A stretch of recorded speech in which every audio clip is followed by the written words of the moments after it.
Thank you very much, Petra, for agreeing to give a Build a Cell seminar, and you can get started. And you're muted again.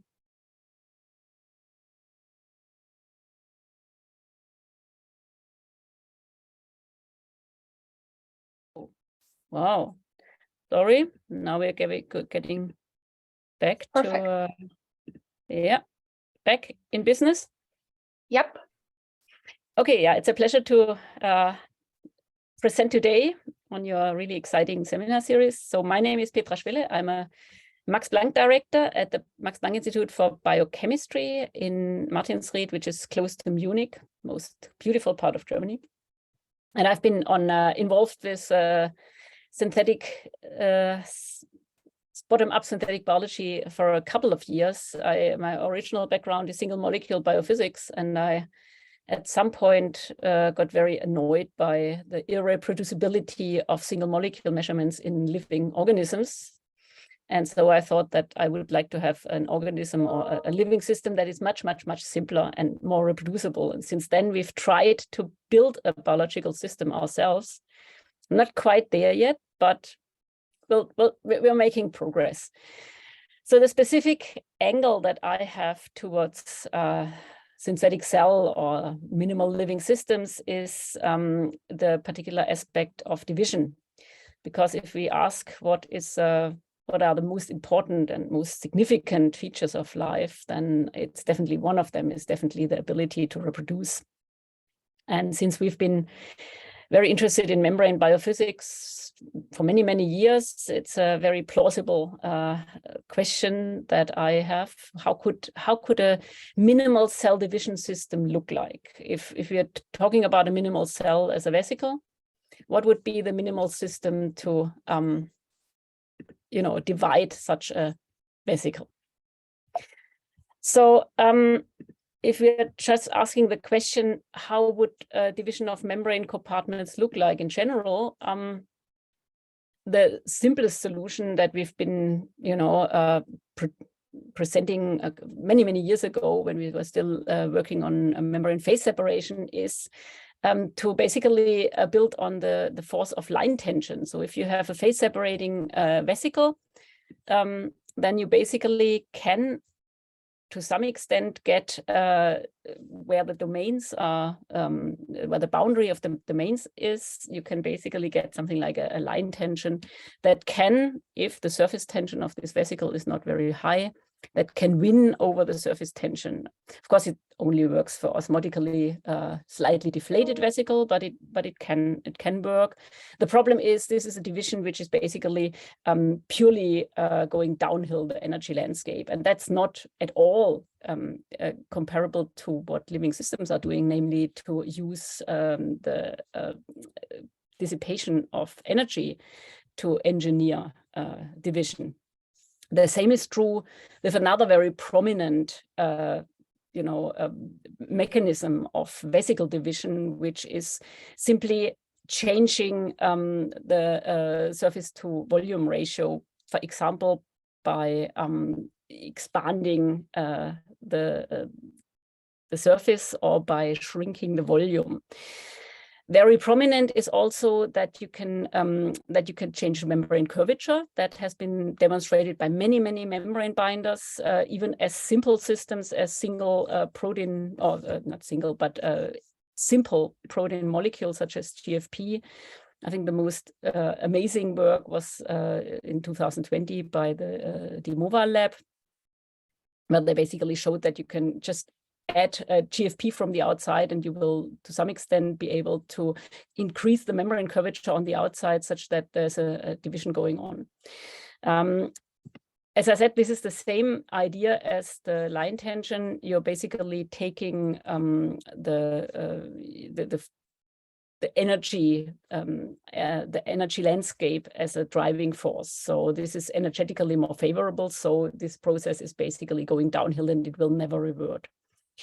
A little bit more sophisticated is our systems where you actually have a metabolism that drives it. And a very elegant example out of many, many elegant examples that have been published is by Rossi and co-workers, where they basically have a increase of the surface by deprotonating the building material of the vesicle by changing the lipids. And that can also work on a chemical and energy landscape. This is all very nice, but this is all not what we would like to do. What we are interested in doing, I'm a little bit confused here because my computer does strange things.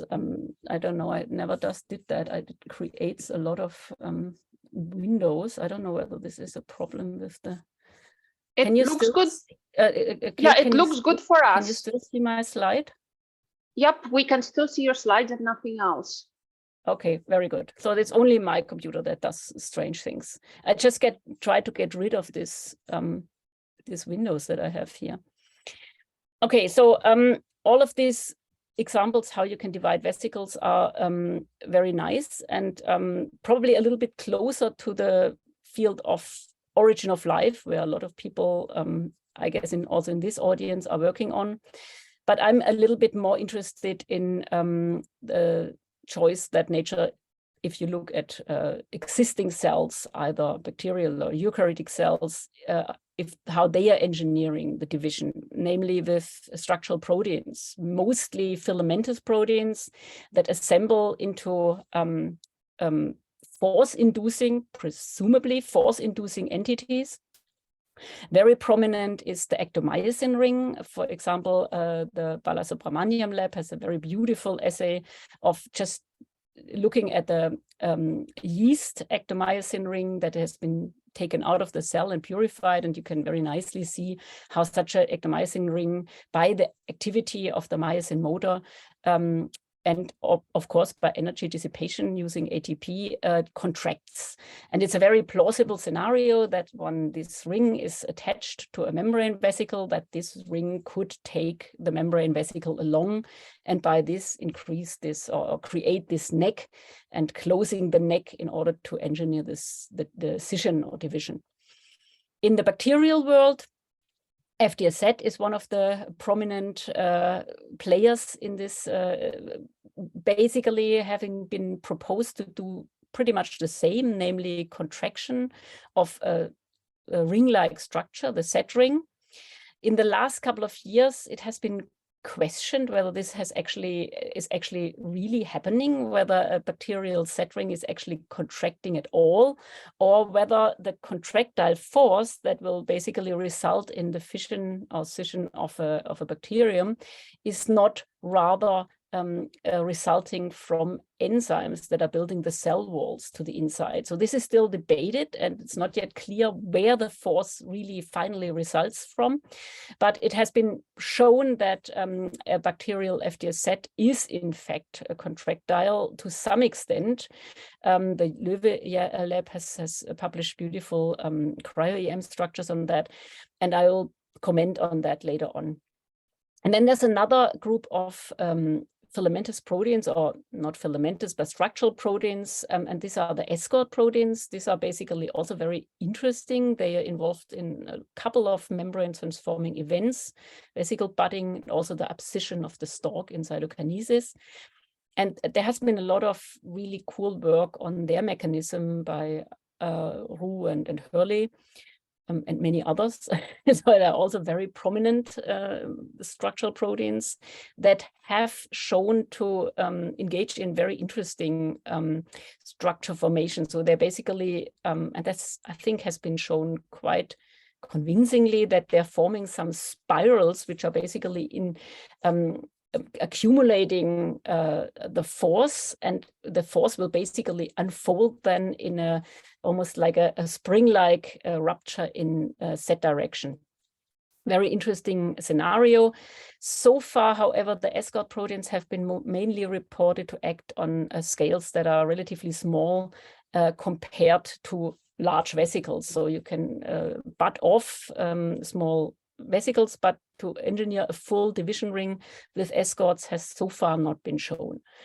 So all in all, there are a couple of usual suspects of proteins that one could try to reconstitute in order to basically divide a vesicle, but none of them has so far been accomplished. Now, what is actually to be done? What are we talking about if we talk about a vesicle division? So first of all, the division needs to happen at a specific site. So of course, you would ideally like to divide a vesicle in two daughters and not just butt off a lot of small daughters, because ideally you want to, make sure that equal amount of material is inherited in the daughters. Then I'm always talking about rings, but that's the most plausible scenario, that something like a ring-like structure will be accomplished. And then, and that's the really tricky part, this ring-like structure needs to contract and somehow take along the membrane. Not to be forgotten, once the ring-like structure has contracted and taken along the membrane, the problem is still, if you want to have a full division, the ring needs to dissolve. So in the end, you also need the disassembly of whatever has engineered the division.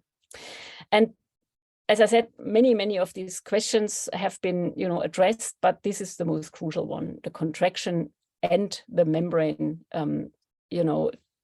that follows the contraction. Ectomycin, a lot of people have tried to reconstitute ectomycin in vesicles successfully. So very few studies have arrived at single rings. We have shown a couple of years ago that if you choose the right attachment molecules, tailin vinculin were particularly useful, then you can actually convert relatively isotropic actin meshwork that are far away from single rings into structures that really look like all the actin will basically assemble into single rings.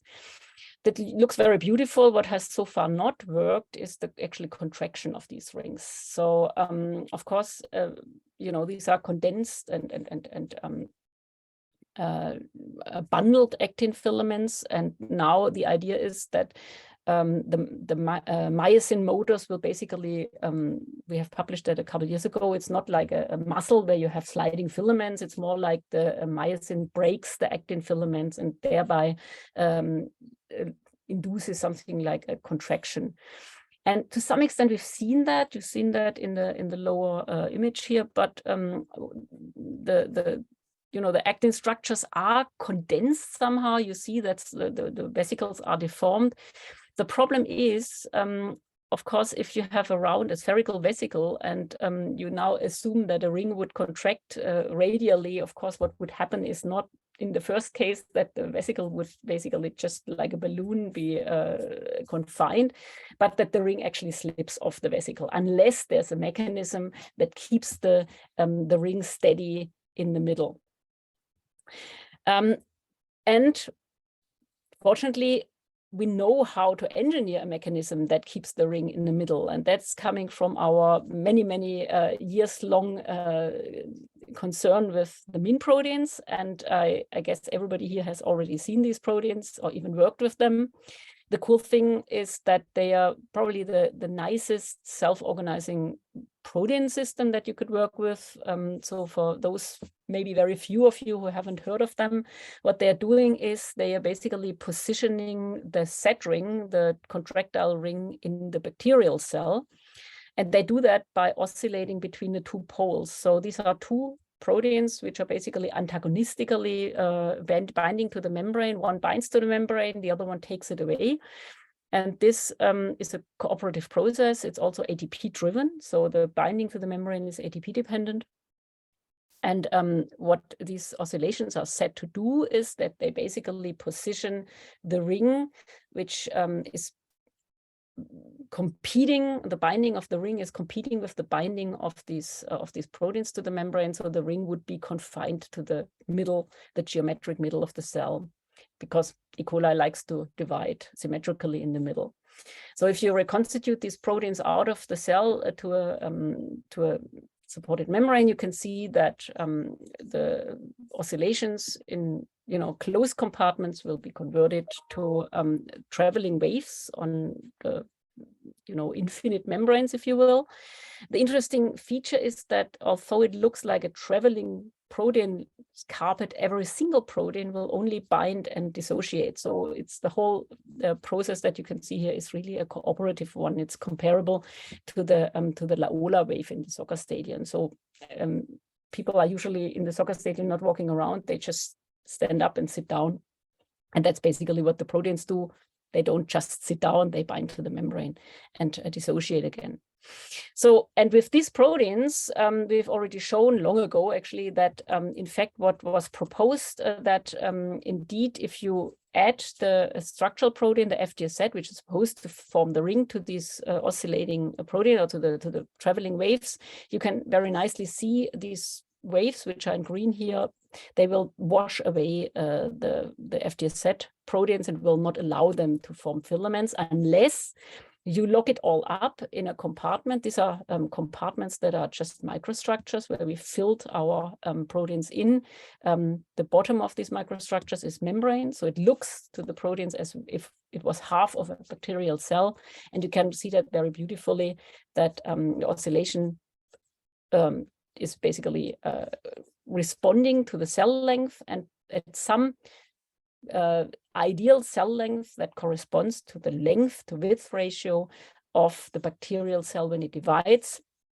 You can actually see that over time we have a clear dip of this min association to the compartment, and in this dip region our FDSZ filaments can basically form.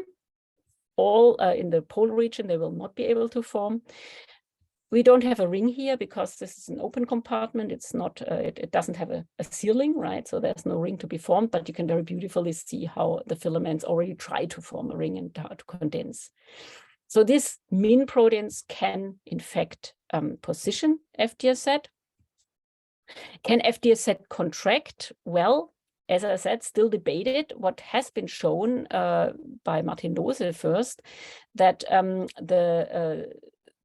the FDSZ is also a very dynamic and energy-consuming protein, that it basically forms a ring that is not static, but it's a dynamic ring.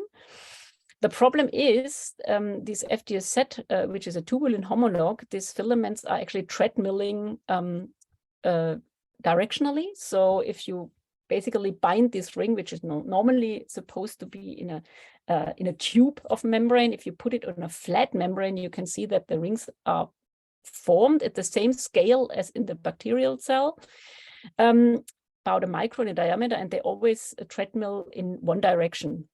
We found out that the directionality comes from the, it's basically, it's a chiral protein in a way that it has three axes of symmetry. One is the polymerization axis, it has a polarity, it has a curvature, and the membrane attachment must somehow be perpendicular to these other two axes, because if you put the membrane attachment from the C terminus to the N terminus of the protein, it's not quite as nice, but you can appreciate that the treadmilling goes in the other direction. Now, the problem with this treadmilling is very beautiful and it's very dynamic, but it never led to the contraction of the rings, which we originally thought that the energy dissipation by FDSZ, namely GTP dissipation, would basically lead to a contraction. Never did that. So these rings always stay at the same diameter. If you put them on a, this is a supported membrane here, if you put them on a vesicle, you see the very beautiful rings.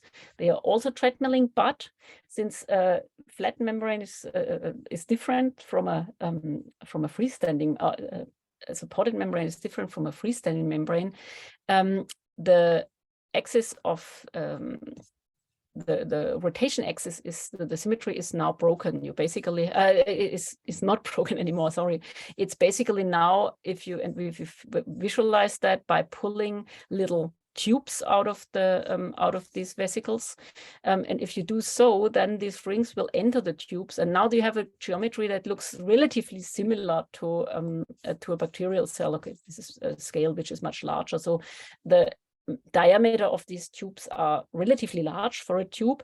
It's about 500 nanometers, so it's still smaller than a bacterial cell, but it's about the same range.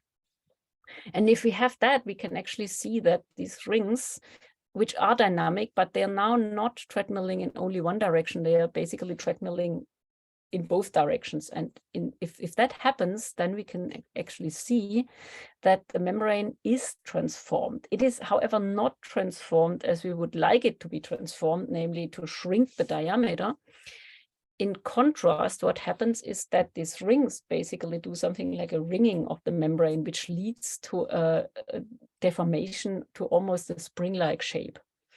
So this is something that is very striking in a flexible membrane, not to be confused with anything that can happen in a bacterial cell, because a bacterial cell has a cell wall. But it looks like the FDSZ dynamics, this energy dissipation that leads to the treadmilling, indeed does something to the membrane and transforms it. So far, however, we have not seen, as I said, a contraction that would take the membrane, radially along.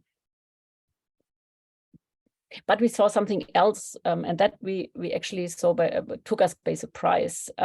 Namely, if we did not have any, of course, now the next step, I should probably, I jumped over this to make the lecture a bit shorter. Of course, the obvious next step to do for many, many years was to put the MIN proteins and the FDSZ in flexible compartments, in flexible vesicles.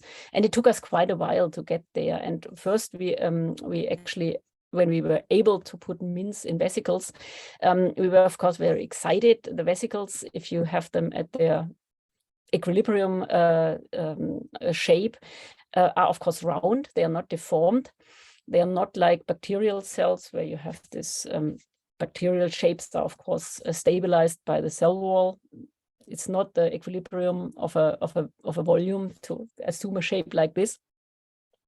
In vesicles, we basically have oscillations of the MIN proteins pole to pole in circles, and very often we have volume to surface oscillations where basically all the proteins go in the lumen and then to the membrane again. So it's a little bit different from these clear pole to pole oscillations that we have in these elongated bacterial cells. The interesting stuff started when we deflated the vesicles, because then we could see that in these ones where you have the volume to surface oscillations, you could actually appreciate that there was a tensioning getting along with the surface binding and the loosening of the surface tension if every molecule basically left the surface and went into the lumen. And that led to a dramatic deformation, like a pulsating motion of the vesicle. That if you deflate very strongly, if you have very low osmotic strength, then you can actually even get this, what I referred to earlier, these deformations that basically almost run into full division just from the different volume to surface ratio, and of course also from the curvature of the inner membrane, which is increased if the molecules bind to them. So there's no structural protein in there, there's no FDSZ, and you can still see, well, there's something really significantly going on. Of course, ideally, this dynamics here would now be aided also by structural proteins. But we found something else, and that was also striking. We found that these MIN proteins, which were supposed to position the FDSZ, the structural proteins that are basically related with them functionally in bacterial cells, that they would, in the same way as they would wash away the FDSZ filaments, they would also wash away molecules that were not at all related to them functionally. So this was found by my student Beatrice Ramm when she just basically put streptavidin, which could not dissociate from the membrane, in our model membrane system, and found that the MIN proteins are actually washing away because of this wiping, this traveling waves on the surface. They would basically directionally energy dissipation directionally wash away streptavidin and thereby create real gradients. this can be explained by diffusophoresis. I like this animation that we once produced because it kind of reflects what happens. So if you have a diffusing molecule in a membrane, it can basically diffuse in all directions unless there's this big bulky wave of proteins, which is basically wiping over the membrane. Then you have almost like a ratchet-like movement. So the molecules can diffuse in one direction, but it cannot diffuse in the other direction. And that works intriguingly with pretty much all molecules that you can bind to the membranes that somehow diffuse on the membranes.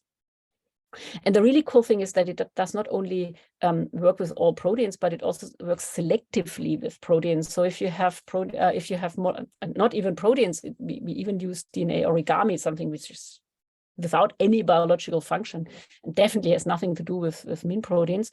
If we have DNA origami with a lot of membrane anchors, that would basically constitute a very a bulky residue on the membrane, and another one with only few membrane anchors, you can actually see that the transport, this diffusophoresis transport on the membrane by the min proteins is selective. It will transport these guys more efficiently than these guys, thereby creating even patterns or regions of different, range. So you can use min proteins to position pretty much everything on a membrane.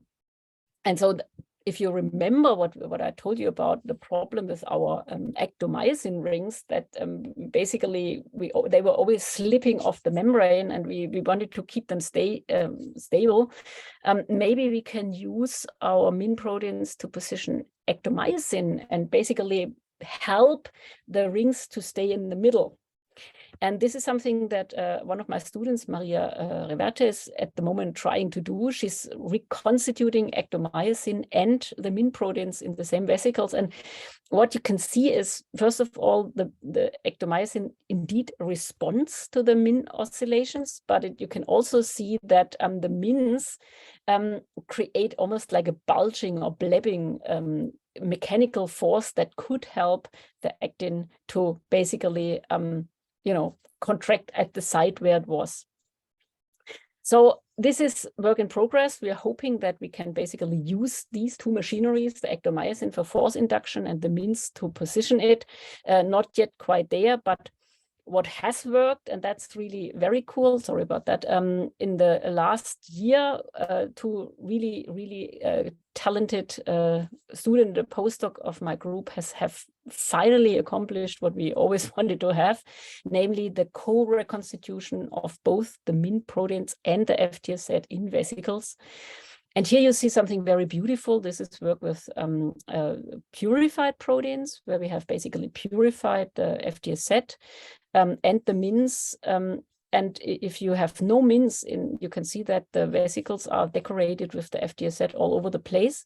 And as soon as the mins are doing their job in oscillating back and forth, this isotropic network of FTZ will basically now condense into a single ring, which is very beautiful. So far in these very artificial systems with the purified proteins, we have not yet accomplished at the same time shrinking or reduction of the osmotic pressure, so that we would have an under-swollen vesicle, so that you can actually really visualize how it is, how it's deformed.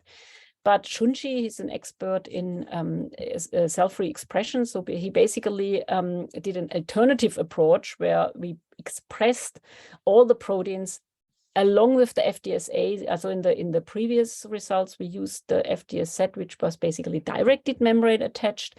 But if we use the membrane attachment molecule that is more physiological, FDSA, we can see that the same stuff happens also very beautifully on a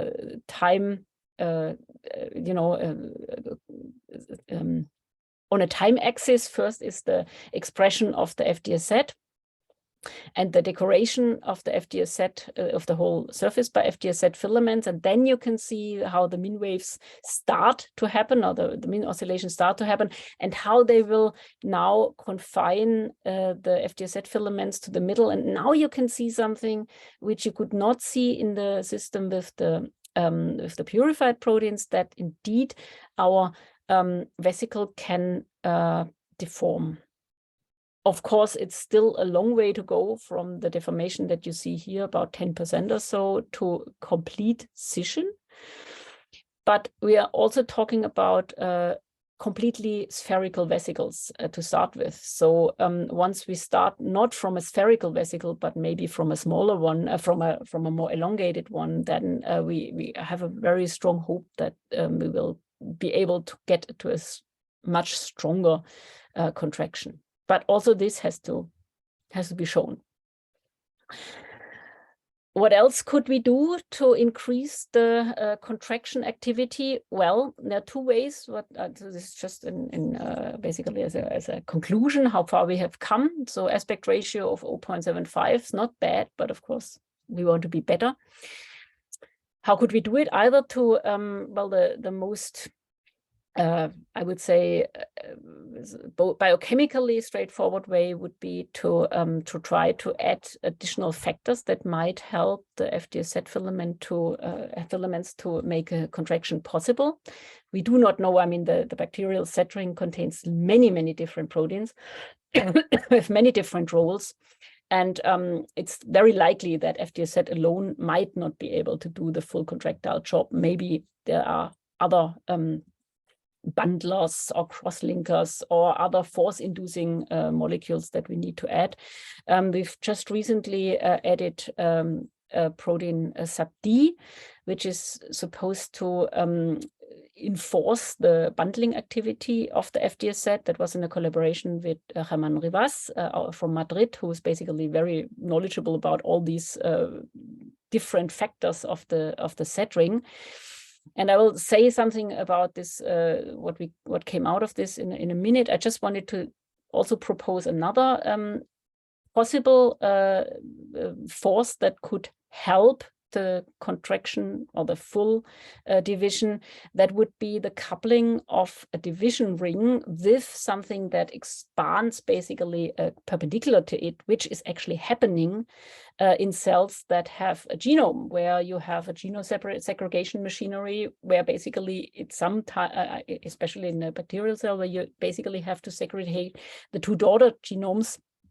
And by this also induce something like a force that goes perpendicular to the contractile ring. So this is a very, I would say, very plausible scenario. And maybe we have to now abandon the membrane-only approach and have to couple it to something which is going on in the lumen, whatever it might be.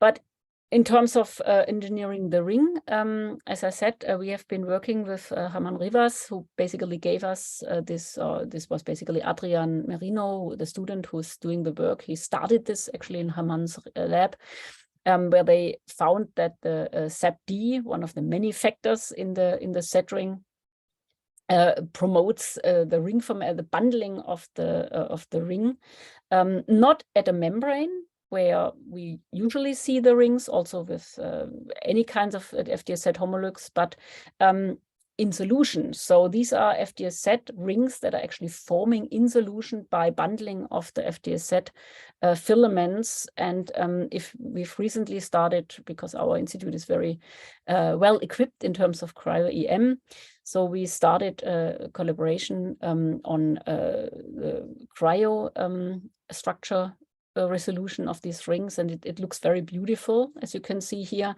And it looks like the density of the SAP-D molecules, the little magenta dots in this ring, basically determines the curvature or the straightness of the filament. So the more SAP-D you have, the more straighter these bundles become.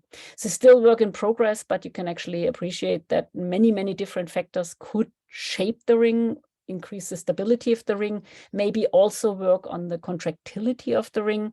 So it's a long story that is still not at its end, but I will stop here and thank again the heroes of this work, which was basically mostly Adrian Shunshi, and also Maria, who's trying to do the same with with actin.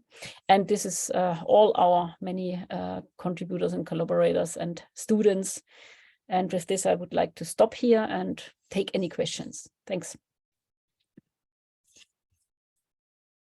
Thank you so much. That was fascinating. There is questions in chat. Can you see chat?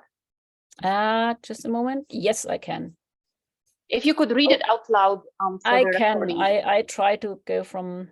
Okay. Oh, somebody likes my paper. We all do. Thank you very much. Okay, so do you think reconstituting the natural divisome is the way to go, or do you think it would be worth looking at new engineered proteins that could create division rings? Fantastic. I mean, now that AlphaFold and all the protein design comes up, of course, I would very much prefer that, but I'm not sure how realistic that is. I mean, the problem is, I mean, our biggest problem is, I think, that we still do not fully understand how any of these proteins are deforming the membrane. I mean, that's actually the shocking thing. We first found that out with the ectomycin, where it was very unclear how ectomycin is actually contracting. Now we know more or less how it works with work of many people, that basically breaking of the filaments, right? Completely different from any muscle contraction. So what happens with ectomycin is somehow, you know, that's actually just the destroyment of the actin filament and the sliding of the small parts, basically, that results in a large scale contraction. But so far, neither for actin, nor for FDSZ, nor even for the escorts, it's you know, conclusively shown what actually happens with the membrane. And since we do not fully understand what we need, I think it's very hard to design something. That is something that I keep scratching my head about. In principle, what would be necessary is to have molecular modelers explaining to us exactly what needs to happen for a membrane to make something like a scission, and then engineer something that does exactly that. But I'm not aware of any you know, approach that goes in this direction. Did anyone try DNA origami to induce division? Oh, yes, I mean, that was a very, I mean, lots of people trying it. People have shown all kinds of different things that you could do with DNA origami. Our approach long ago was that we bound curved origami, curved structures that act like bar proteins, and where we could actually see that you could deform membranes to basically obey the curvature of the DNA origami. The problem is that to make DNA origami dynamic, to make it energy dissipating, not just, you know, inducing curvature by binding to it, but doing something progressively, as we assume that it would happen with the filaments, I'm a bit skeptical whether this is the best approach, because everything we did with DNA origami in terms of dynamics was incredibly slow as compared to proteins. So still possible, yeah, but you would have to have a very smart approach to engineer origami so that you get actually a progressive, I mean, ideally you would build a ring that can somehow contract with DNA origami. And I think it can be done, but it's not going to be easy. So for the future synthetic biology, I expect more bottom-up building, but living systems are still too complex to predictably engineer with 100% accuracy and precision despite recent process. Fully agreed. Evolution is a complementary approach, but it requires a huge library built and screened. Also agreed. What would be your perspective on these challenging issues to move our field forward and build a synthetic cell? Yeah, so I mean, the point is that evolution or everything that that works, you know, that where one could hope to see something happen by, you know, tinkering, by you know, inserting mutations and looking for the best solution that nature can provide, mainly evolutionary biotechnology, works, I think, beautifully for cellular systems or bacterial systems, but I've not really seen anything useful in a full in vitro setting. Maybe I'm missing something, but I don't think that a functional evolution in an in vitro, in a purified system is awfully likely to happen. I mean, what we see as evolution is mostly always, it's an interplay between many different factors. So the hope that you could, take a protein and evolve it and in vitro and screen it in vitro and see the function in vitro, I'm not sure. I mean, maybe I'm missing something, but I think it's horribly complicated. So every functional engineering on a in vitro system, I think, needs a little bit of rational approach. A purely irrational approach, a purely evolutionary approach, where you say, like, mutate it and look for the best. Not sure, but maybe I'm not a big expert on that. Maybe somebody knows of a fantastic application that I'm just not aware of. Thank Would you. be happy to discuss. Yeah, that's absolutely, brilliant answer. You also use the tinkering again, and that is actually the word I got from you. Yeah. The paper I mentioned earlier, and that's my favorite perspective paper. Yes, and then thank you. Still, I constantly using your picture, the figure in my intro slide for that one. Thank you so much. But the interesting thing is, I mean, right now, we rely on multiple different things, including, AlphaFold, AI, that kind of predict, structure, but still there are some limitation, because at the end of the day, those prediction tools actually built on the data experimental people already generate, also evolution people, directed evolution people already generate somehow. Mm-hmm. And not necessarily that way, but so I mean, tinkering. But I wanted to see more jump from what we currently doing. Because I mean, so still, I believe, the bottom of the approach is probably way to go, but still, I still, we need something more, and then the evolution definitely complement, our approach, somehow. And then, but I want to, and then your perspective, basically, what I wanted to hear, Yeah. I mean, in the dream world, you would have, for example, FDSZ. You have FDSZ. I mean, it's not contracting as it should, right? So in the dream world, you would say, okay, now let's just do something like a evolutionary, just mutate FDSZ and screen for a better contractile ring. Mm-hmm. Right? That would be of course a fantastic solution if that could work. But I'm just not very optimistic that it could work. I think since we are still not really understanding how a contractile, whether there is a contractile ring structure that takes membrane along. I mean, let's put it that way. I mean, we're actually not even sure of that, because we haven't even seen it anywhere. Right? We've seen that there's membrane transformation, all kinds of membrane transformation. Mostly you get some spikes somehow, right? Everything that you throw on the membrane will basically tubulate the membrane. I guess everybody knows that, right? But what we would like to have is something that really, divides the whole volume.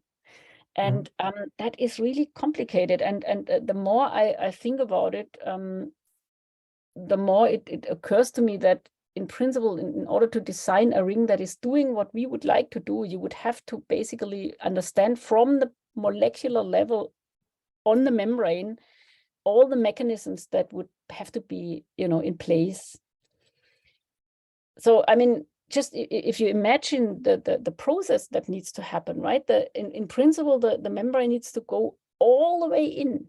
Mm-hmm.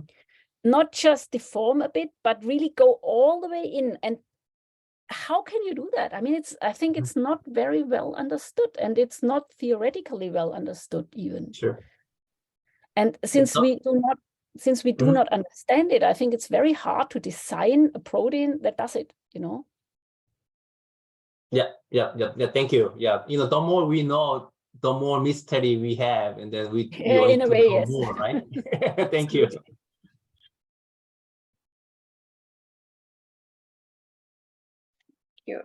There's one more question in chat, I think. Oh yeah, related to the previous question about engineered proteins to create division rings, would it be possible to use proteins involved in organelle fission, like dynamins? Yes, absolutely. I mean, all of these, all of these, if you will, cytoskeleton proteins or cytoskeletal related proteins are good candidates.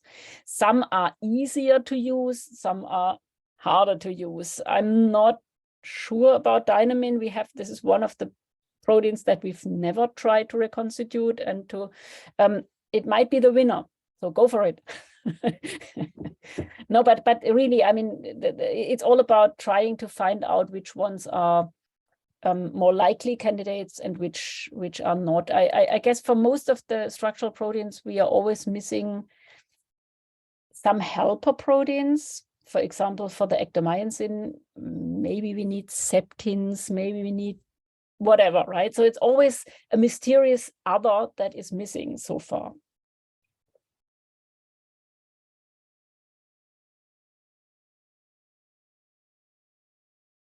Thank you so much, Petra.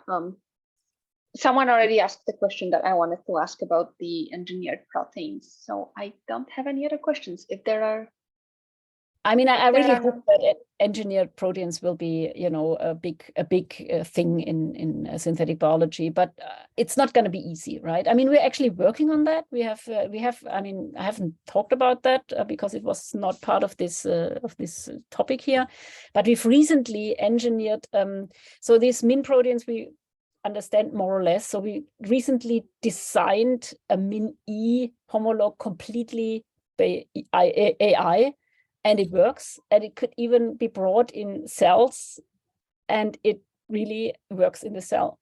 So that's basically completely created in the computer, and that's really cool. So maybe next time I talk about that, but we first need to make sure that the approach that we have used there is somehow extendable to other proteins, because this system we know very well.